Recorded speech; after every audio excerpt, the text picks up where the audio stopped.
dalam lindungan Allah.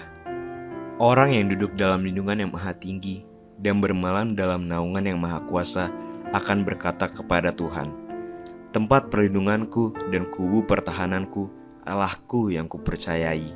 Sungguh, dialah yang akan melepaskan engkau dari jerat penangkap burung, dari penyakit sampar yang busuk. Dengan kepaknya ia akan melindungi engkau, di bawah sayapnya engkau akan berlindung. Kesetiaannya ialah perisai dan pagar tembok. Engkau tak usah takut terhadap kedahsyatan malam, terhadap panah yang terbang di waktu siang, terhadap penyakit sampar yang berjalan dalam gelap, terhadap penyakit penular yang mengamuk di waktu petang. Walau 1.000 orang rebah di sisimu dan 10.000 di sebelah kananmu, tetapi itu tidak akan menimpamu. Engkau hanya menontonnya dengan matamu sendiri dan melihat pembalasan terhadap orang-orang fasik. Sebab Tuhan ialah tempat perlindunganmu, yang maha tinggi telah kau buat tempat perteduhanmu. Malapetaka tidak akan menimpa kamu, dan tulah tidak akan mendekat kepada kemahmu. Sebab malaikat-malaikatnya akan diperintahkannya kepadamu untuk menjaga engkau di segala jalanmu. Mereka akan menatang engkau di atas tangannya, supaya kakimu jangan terantuk pada batu. Singa dan ular tedung akan kau langkahi, engkau akan menginjak anak singa dan ular naga. Sungguh, hatinya melekat kepadaku, maka aku akan meluputkannya. Aku akan membentenginya sebab ia mengenal namaku. Bila ia berseru kepadaku, aku akan menjawab. Aku akan menyertai dia dalam kesesakan. Aku akan meluputkannya dan memuliakannya. Dengan panjang umur akan kukenyangkan dia, dan akan kuperlihatkan kepadanya keselamatan daripadaku. Pentakosta ketiga. Pentakosta ketiga adalah pencurahan Roh Kudus yang dahsyat di zaman ini melebihi yang terjadi di Azusa Street.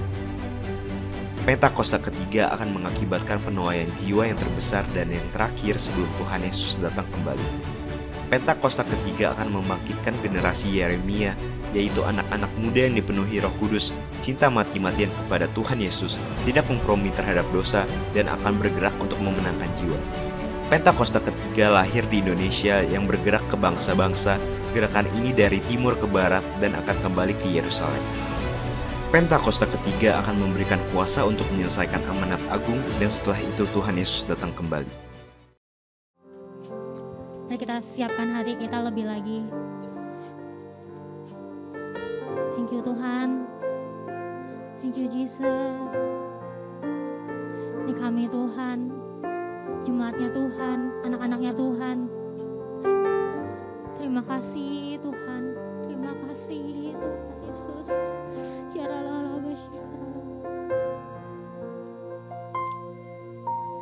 Saat ku masuk ke hadirat-Mu, bawa persembahan ke tempat kudus-Mu, pujian ku naikkan, sembah ku berikan bagi-Mu Allah yang mulia. Kau layakkan ku menghampirimu, melihat tahta kemuliaan-Mu Tuhan. Pujian ku naikkan, sembah ku berikan bagi-Mu Allah yang mulia. Oleh kuasa darah-Mu, Kau telah tebus dosaku. Kekudusan-Mu melingkupiku. Kasih-Mu Tuhan, kasih-Mu mengalir memulihkan hidup kami. Ya Ralala hidupku sungguh besar anugerah-Mu, Kau selamatkan hidupku. Ku menjadi ciptaan yang baru oleh kuasa darah-Mu. Boleh kasih tepuk tangan buat Tuhan Yesus. Lebih dalam lagi. Mari masuk. Saat ku masuk ke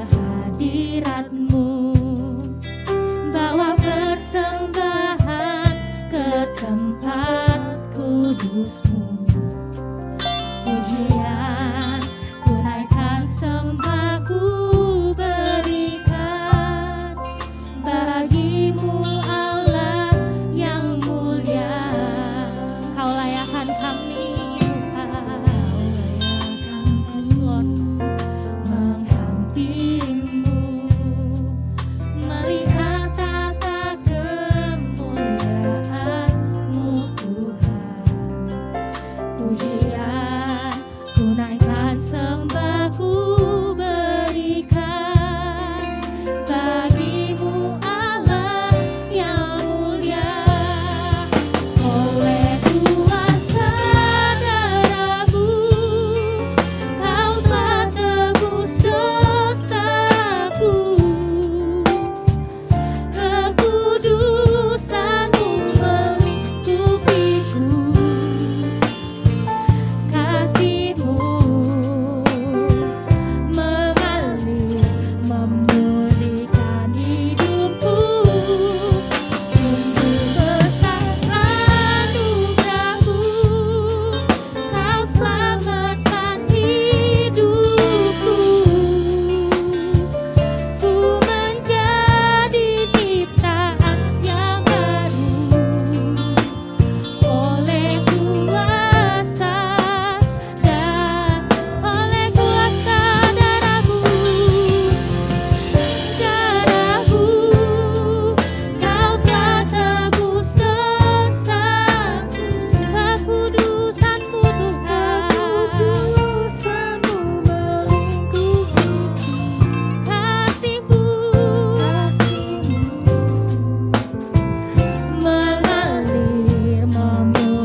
momen ini saudara. Mari kita sembah Dia.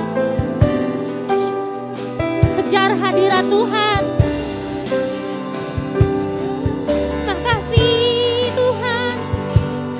Yesus Tuhan. Ya ra ra ra ra ra ra ra ra ra ra kasih ra ra ra ra ra.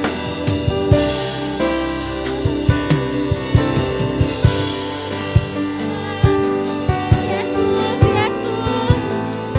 Ya ra ra ra ra ra ra ra ra ra ra ra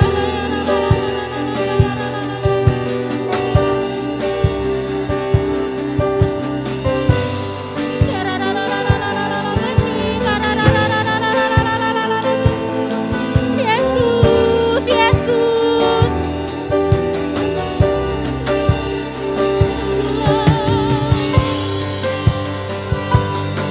Yes, yes.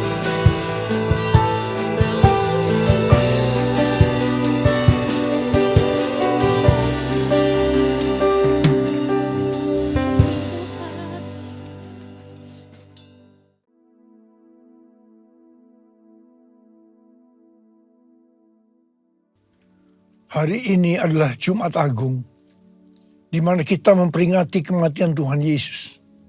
Kita akan merenungkan kembali kasih Tuhan Yesus yang luar biasa bagi kita semua. Saya tidak tahu keadaan saudara hari-hari ini, tetapi saya akan mengatakan sesuatu, bahwa apapun masalah yang kita alami hari-hari ini, ketahuilah bahwa Tuhan Yesus sangat-sangat mengasihi kita semua. Karena itu Tuhan Yesus menghendaki agar kita berbicara seperti Roma 8 ayat 28 yang berkata, kita tahu sekarang bahwa Allah turut bekerja dalam segala sesuatu, baik enak maupun tidak enak, untuk mendatangkan kebaikan bagi mereka yang mengasihi Dia, yaitu bagi mereka yang terpanggil sesuai dengan rencana Allah. Yohanes 3 ayat 16 berkata, karena begitu besar kasih Allah akan dunia ini, sehingga Ia telah mengaruniakan anaknya yang tunggal, supaya setiap orang yang percaya kepadanya tidak binasa, melainkan beroleh hidup yang kekal. Ada apa dengan manusia sehingga Tuhan Yesus harus datang dalam dunia ini? Alkitab berkata, semua orang telah berbuat dosa dan telah kehilangan kemuliaan Allah. Upah dosa adalah maut, mati, tempatnya di neraka. Neraka adalah tempat yang sangat mengerikan. Jangan sampai masuk neraka. Karena itu Tuhan Yesus datang ke dalam dunia ini untuk menyelamatkan kita semua.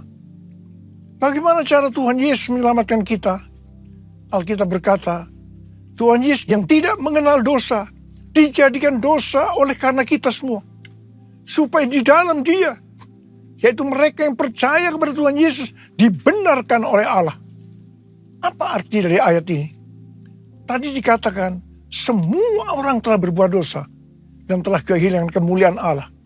Upah dosa ialah maut, mati. Jadi Tuhan Yesus harus mati menggantikan saudara dan saya. Kalau kita melihat cara mati Tuhan Yesus, saya katakan sangat-sangat tidak manusiawi. Alkitab menuliskan ada 10 tahap penderitaan Tuhan Yesus dari Taman Getsemani sampai Golgota. Sangat mengerikan.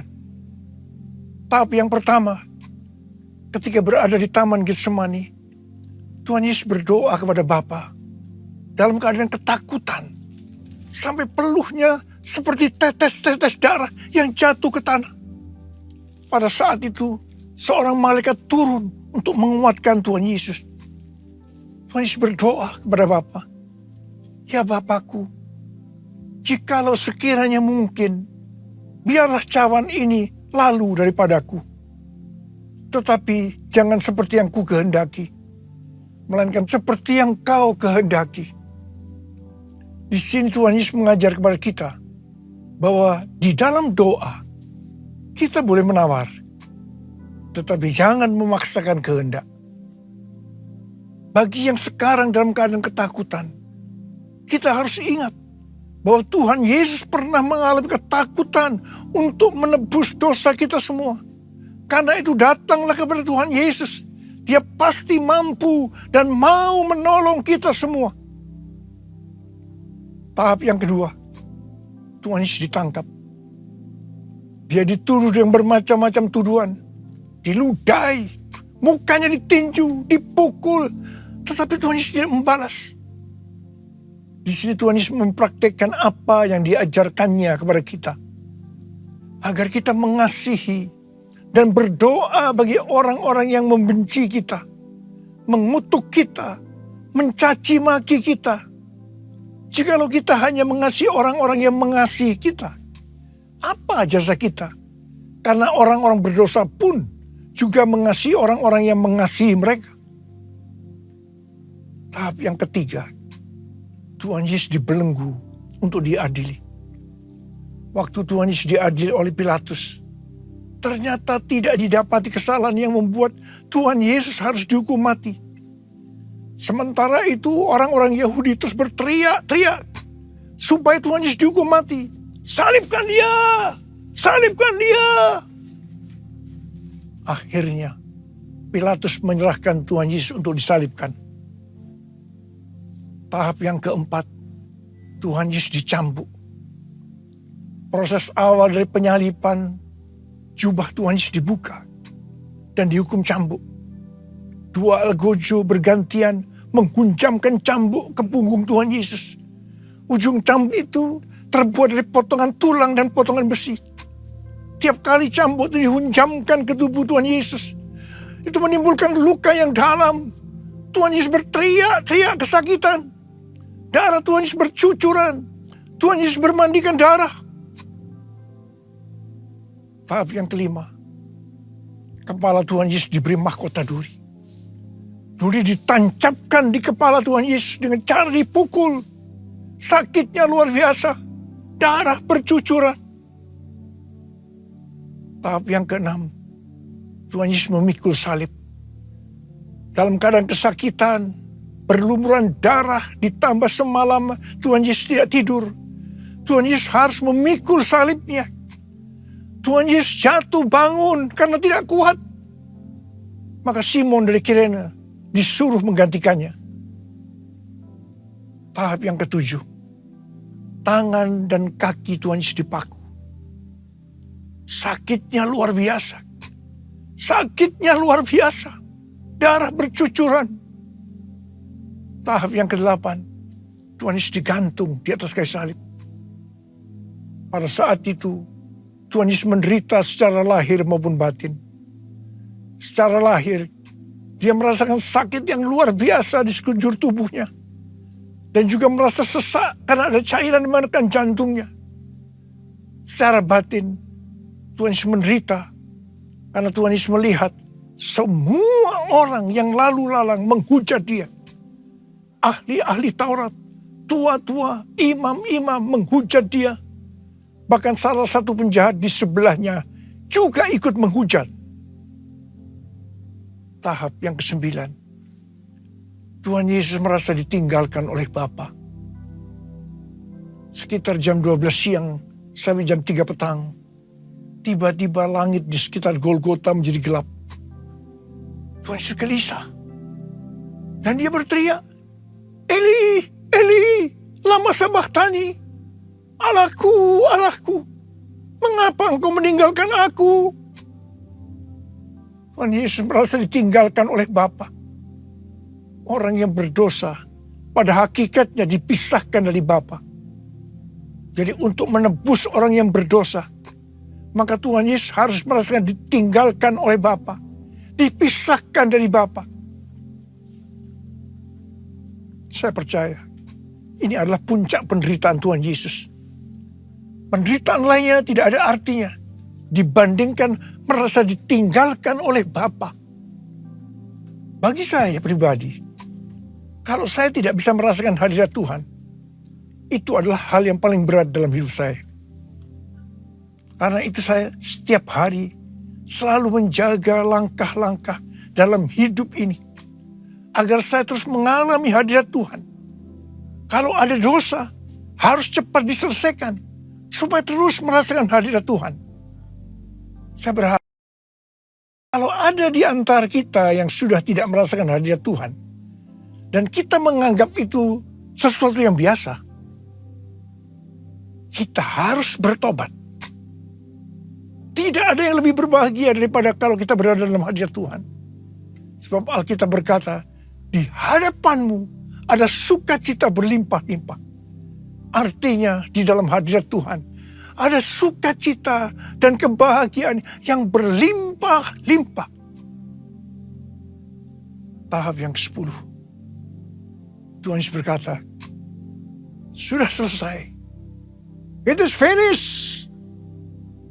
Ya Bapa, ke dalam tanganmu userahkan nyawaku. Lalu Tuhan Yesus mati. Pertanyaannya, mengapa Tuhan Yesus harus mati dengan cara demikian? Mengapa tidak dengan cara yang mudah?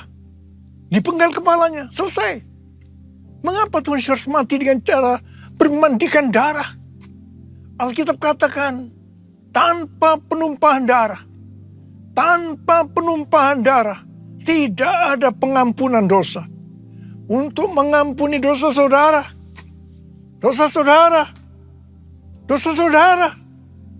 dan juga dosa saya, Tuhan Yesus harus mati dengan cara demikian. Selain itu, apalagi yang Alkitab katakan dengan cara mati Tuhan Yesus yang seperti itu? Yang pertama, penyakit kitalah yang ditanggungnya. Yang kedua, penderitaan kita yang dipikulnya. Dan oleh bilur-bilurnya kita disembuhkan. Padaku kasih-Mu Yesus, Kau telah mati gantikan diriku. Kau curahkan darah-Mu untuk tebus dosaku. Layaklah Kau Tuhan dipuji dan disembah dengan segenap hatiku. Layaklah Kau Tuhan dipuji dan disembah dengan segenap jiwa ragaku. Dengan segenap jiwa ragaku. Dengan segenap jiwa ragaku.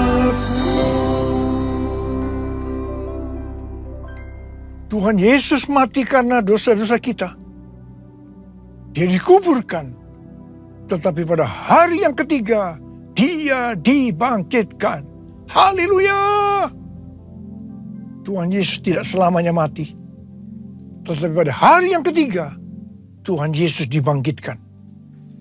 Apa Alkitab katakan kalau sampai Tuhan Yesus tidak bangkit?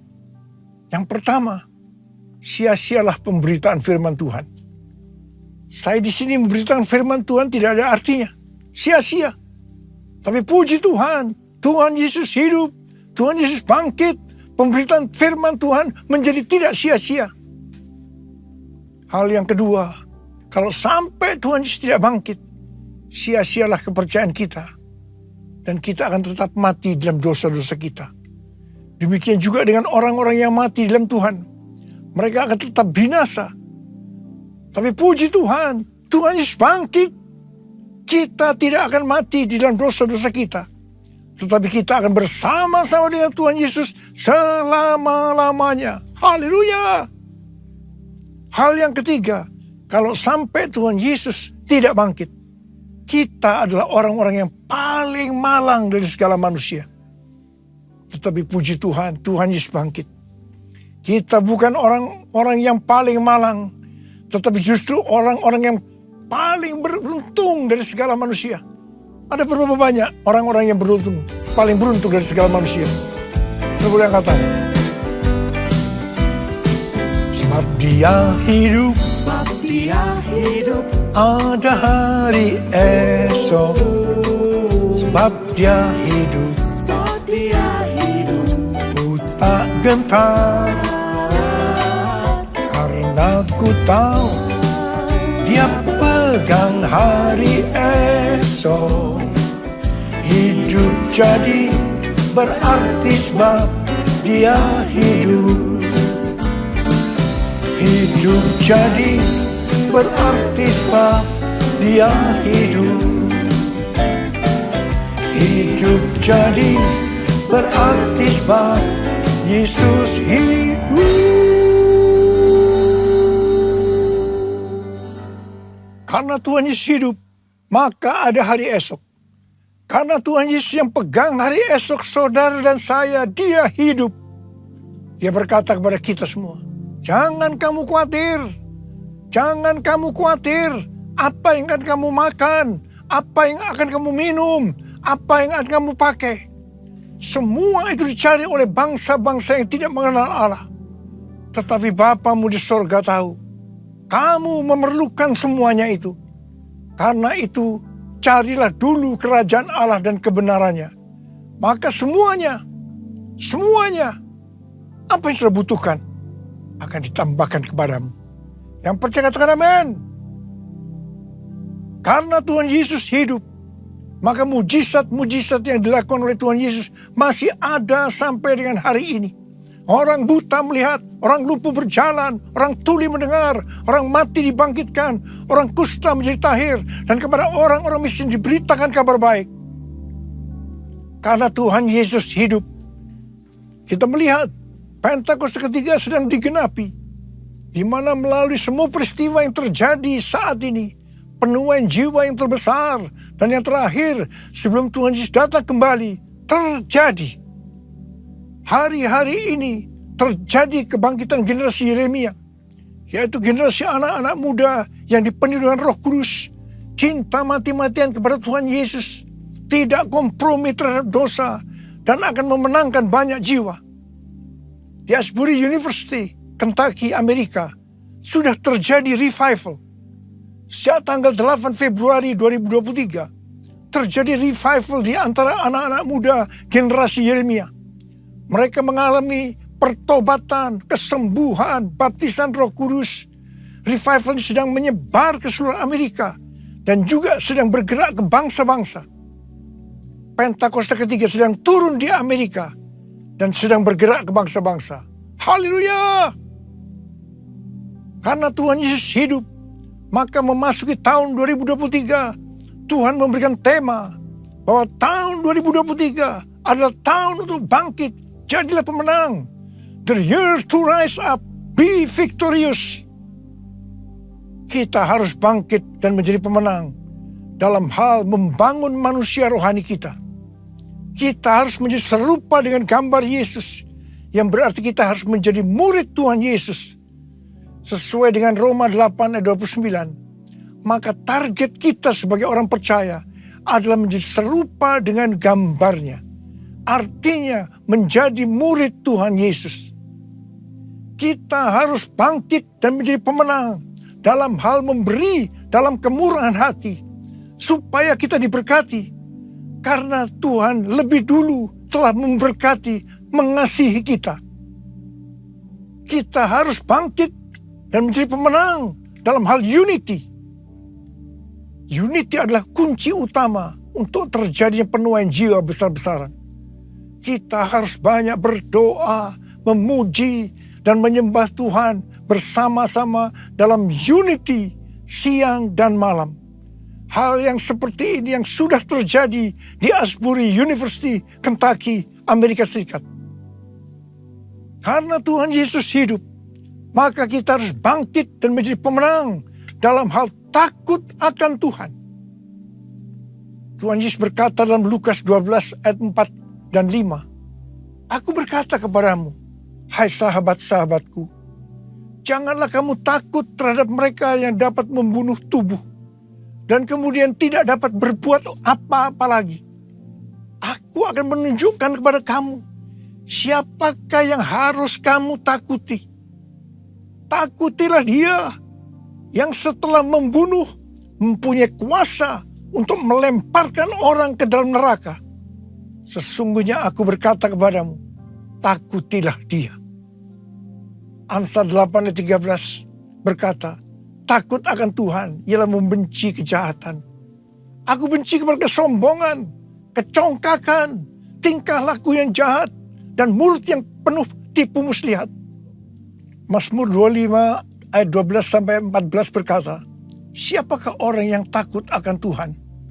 Kepadanya Tuhan menunjukkan jalan yang harus dipilihnya. Orang itu sendiri akan menetap dalam kebahagiaan, dan anak cucunya akan mewarisi bumi. Tuhan bergaul karib dengan orang yang takut akan Dia, dan perjanjiannya diberitahukannya kepada mereka. Haleluya! Sekali lagi, saya mau katakan kepada kita semua, bahwa kita harus takut akan Tuhan. Jumat Agung mengingatkan kita bahwa Tuhan terlebih dahulu mengasihi kita semua. Karena itu kita harus mengasihi Dia.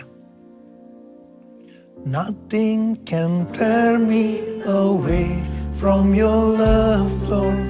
Nothing can separate your heart from mine. Nothing can tear me away from your love, Lord. I am yours, I am yours, and I love you. Jesus, I love you. Yes, I love you, because you first loved me. And I love you, Jesus, I love you. Yes, I love you, because you first loved me. Because you first loved me. Because you first loved me. Because you first loved me. Mari angkat tangan kita di hadapan Tuhan, sembah Dia. Mari kita berbahasa roh sama-sama. Yang belum berbahasa roh jangan diam. Katakan haleluya. Haleluya. Haleluya. Haleluya. Oh, ya la la bara bara bara bara bara bara bara. Ya Aba, ya Aba, ya Aba, ya Aba, ya Aba. Betapa baiknya Engkau ya Aba, ya Aba, ya Aba. Oh Tuhan, terima kasih. Terima kasih Tuhan. Terima kasih pada Jumat Agung ini untuk mengingatkan kembali kepada kami bahwa Engkau terlebih dahulu mengasihi kami semua ya Aba. Engkau yang mengasihi kami terlebih dahulu. Engkau menghendaki, meminta kami mengasihi Tuhan dengan segenap hati, dengan segenap jiwa, dan dengan segenap kekuatan. Itu yang akan kami lakukan ya Aba. Ya Aba, ya Aba, terima kasih, terima kasih, terima kasih. Orala bakira la bara, orala bara bara bara bara bara bara bara, oriala la bara bara bara bara bara, oriala la bara bara. Because you first loved me. Because you first loved me. Because you first loved me.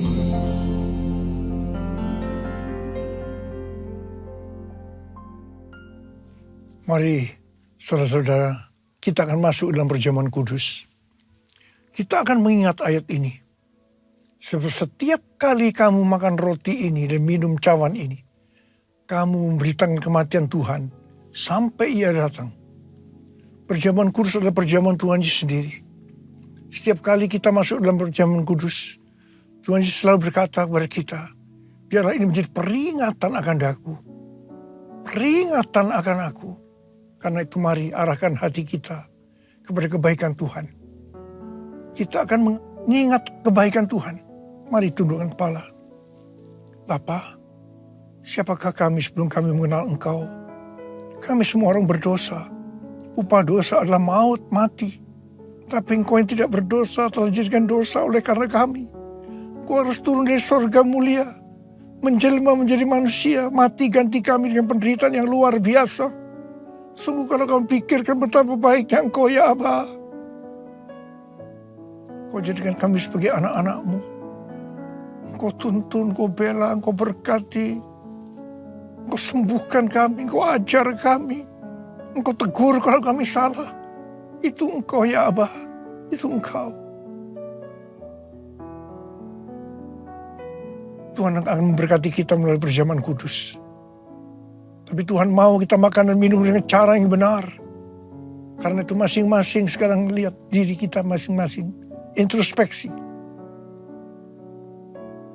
Kalau Tuhan ingatkan dosa yang belum diselesaikan, ini saatnya kita minta ampun kepada Tuhan. Ampuni kami Tuhan. Ampuni kami, ampuni, ampuni. Ampuni, ampuni.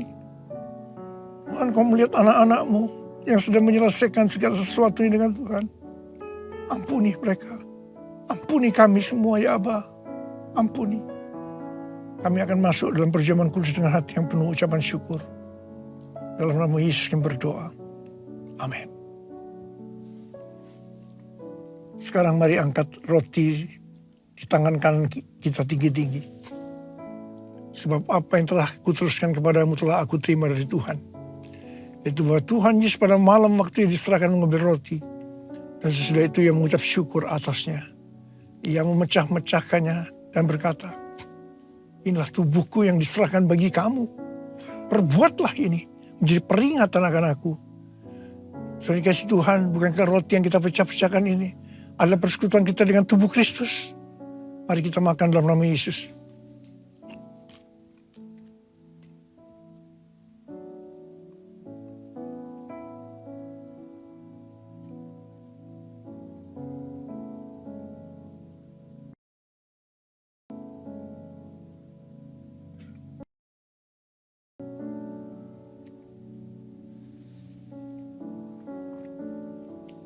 Sekarang mari angkat cawan di tangan kita tinggi-tinggi.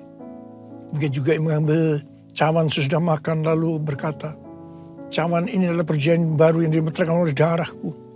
Perbuatlah ini setiap kali kamu meminumnya menjadi peringatan akan aku. Saudara kasih Tuhan, bukan cawan pengucapan syukur.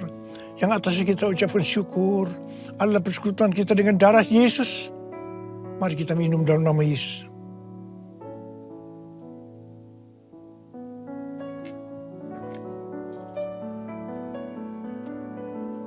Mari angkat tangan kita, ucapkan syukur dengan suara.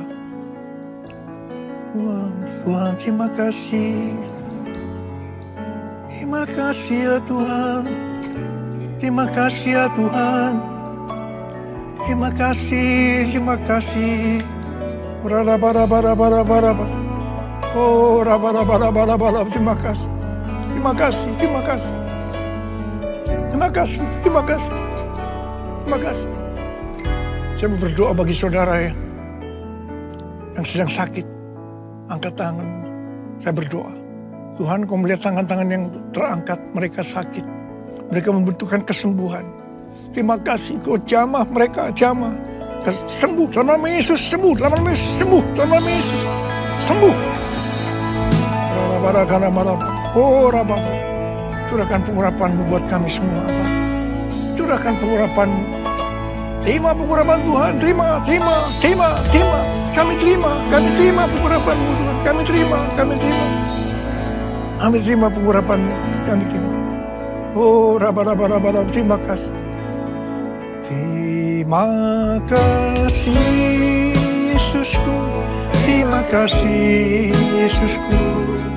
Puji syukur hanya bagi Tuhanku. Terima kasih Yesusku, terima kasih Yesusku. Puji syukur hanya bagi Tuhanku. Terima kasih Yesusku, terima kasih Yesusku. Puji syukur hanya bagi Tuhanku. Terima kasih Yesusku, terima kasih Yesusku. Puji syukur hanya bagi Tuhanku. Puji syukur hanya bagi Tuhanku. Puji syukur hanya bagi Tuhanku.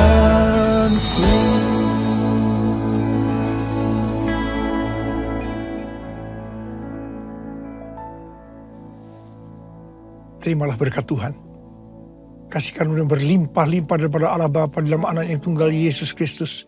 Persekutuan yang manis dengan Roh Kudus menyertai saudara sekalian mulai hari ini. Sampai Tuhan Yesus datang menjemput kita di awan-awan dan bahkan sampai selama-lamanya. Yang percaya bersama-sama katakan, amin.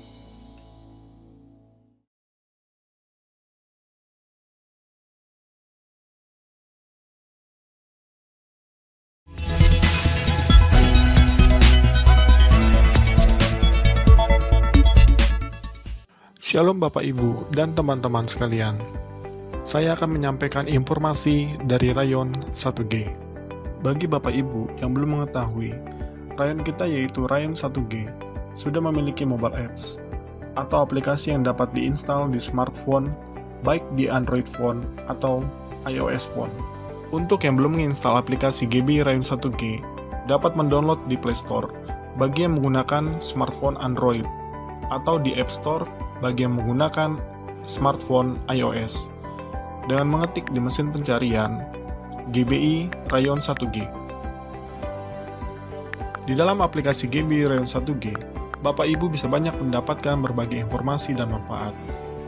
Contoh informasinya adalah Bapak Ibu bisa mengetahui visi dan misi rayon kita, perjalanan rayon kita dari awal sampai terbentuknya Rayon 1G, struktur dan cabang-cabang rayon kita yang tersebar baik di Jakarta Timur dan Pusat, Depok, Kalimantan Barat, Bali, dan Manado.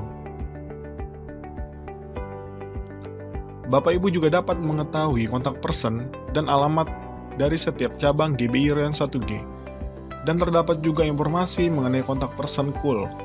Jadi, Bapak Ibu yang belum tergabung dalam KUL dan rindu untuk bergabung, dapat menghubungi kontak person yang tersedia di aplikasi GBI Rayon 1G. Salah satu manfaat yang akan diperoleh bagi Bapak Ibu yang belum terregistrasi atau terdaftar di cabang, dapat melakukan registrasi di aplikasi GBI Rayon 1G yang akan diarahkan sesuai dengan cabang Bapak Ibu berada. Bapak Ibu juga dapat mengikuti program pembacaan Alkitab bersama-sama yang sudah di-setup atau di-schedule di aplikasi GBI Rayon 1G. Dan masih ada lagi beberapa informasi dan manfaat yang diperoleh apabila Bapak Ibu menginstal aplikasi GBI Rayon 1G. Bagi Bapak Ibu yang butuh informasi tambahan mengenai aplikasi GBI Rayon 1G, jangan ragu untuk bertanya ke pekerja setempat yang akan membantu Bapak Ibu. Sekian pengumuman untuk GBI Rayon 1G. Tuhan Yesus memberkati.